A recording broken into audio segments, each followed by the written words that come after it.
I think my sense of responsibility to others began before I got to Rutgers. It started at home. My parents made sure that my sister and I both understood that it was more than just about us.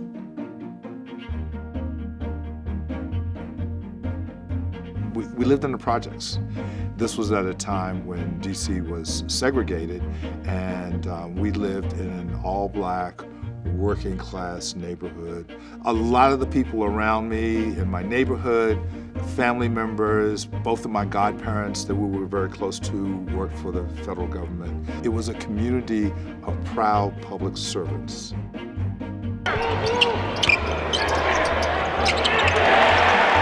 I was playing basketball. I was having success on the basketball court, and I was drawing attention from colleges and universities around the country. I was recruited by Rutgers, and this was at a time when basketball and sports were opening up opportunities for many black athletes to be able to go to college. In our freshman year, we were pretty good, and that a couple of times in scrimmaging the varsity, we beat the varsity. I had a chance to work part-time in the office of one of the vice presidents, Dr. Belinda Wilson. And that ultimately led to my desire to work for the university after I graduated. And while working for the New Brunswick provost, the president of the university then, Dr. Blaustein, established a committee to address and advise him and the university on some issues related to minority students on campus.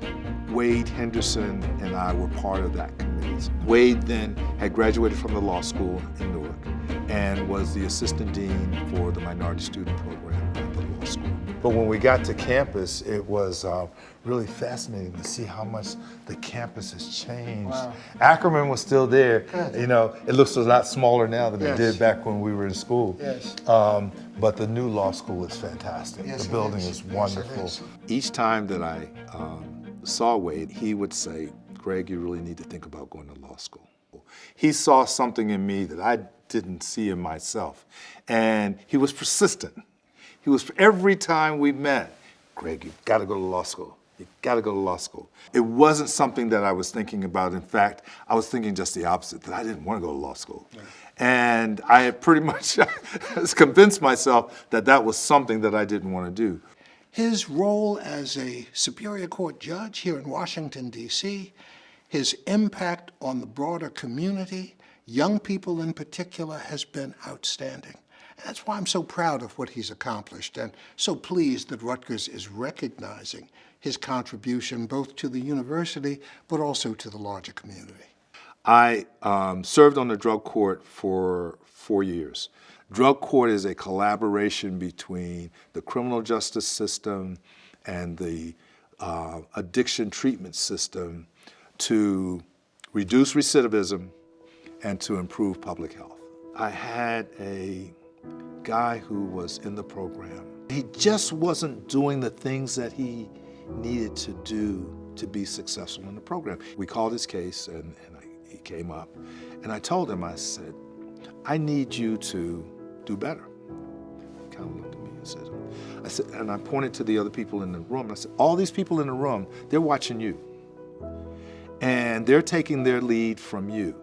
If you do well, they're going to do well too, because they're going to follow you." At the graduation ceremony, a whole room full of people, and he was called up, and they have an opportunity to speak. And he really caught me off guard with this. He turned to me and he said, "Thank you for speaking to me like the father I never had." Well, you could have knocked me over with a feather.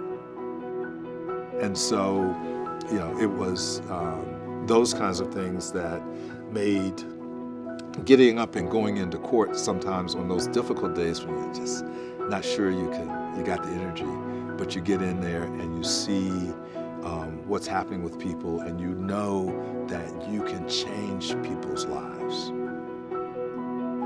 I am very, very honored to be inducted into the Hall of Distinguished Alumni. I've always looked up to Wade. I've always admired the things that he was doing, the impact that he was having, and to, in some small way, be as engaged as I thought he would want me to be, following in his footsteps. And now to be included in the Hall of Distinguished Alumni with him is just an incredible honor. Of all of the things that I experienced growing up, all the things that I learned at Rutgers to become a lawyer could now be used to change people's lives. It reinforced the mission that my parents taught me about. It's not just about you. It's about what you do to help others.